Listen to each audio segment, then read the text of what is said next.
You've cheated on me. How am I supposed to just walk away from that?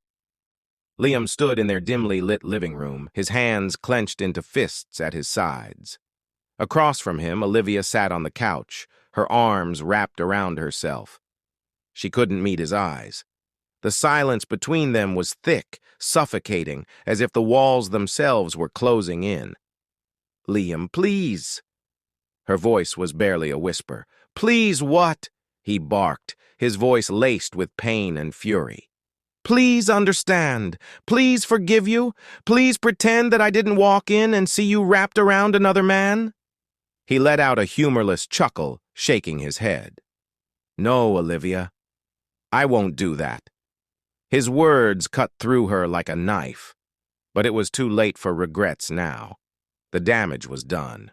Their marriage, built on love, trust, and years of shared dreams, was now in ruins, burned to ashes by her betrayal.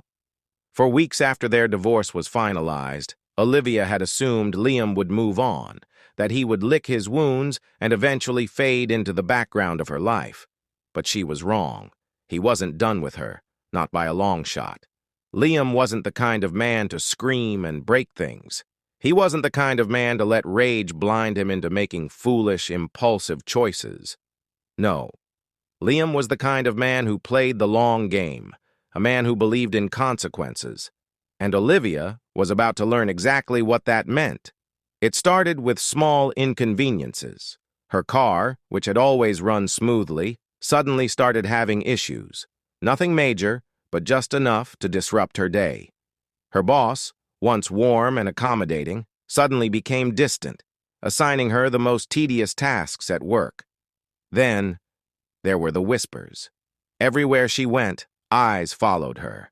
It wasn't paranoia. People she had once been close to started treating her differently. She received cold stares at the grocery store, muffled giggles at the coffee shop. Her closest friends stopped answering her calls. She later found out why.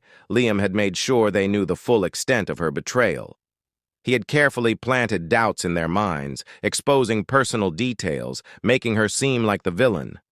Some of her friends had always admired Liam. Now they despised her for what she had done to him. But the worst part was her new lover, the man she had risked everything for. At first, he had been sweet, attentive, everything she thought she wanted. Then suddenly he grew distant. He stopped replying to her texts, stopped calling. When she finally confronted him, his response chilled her to the bone. "Liam paid me a visit," he admitted, smirking. "Told me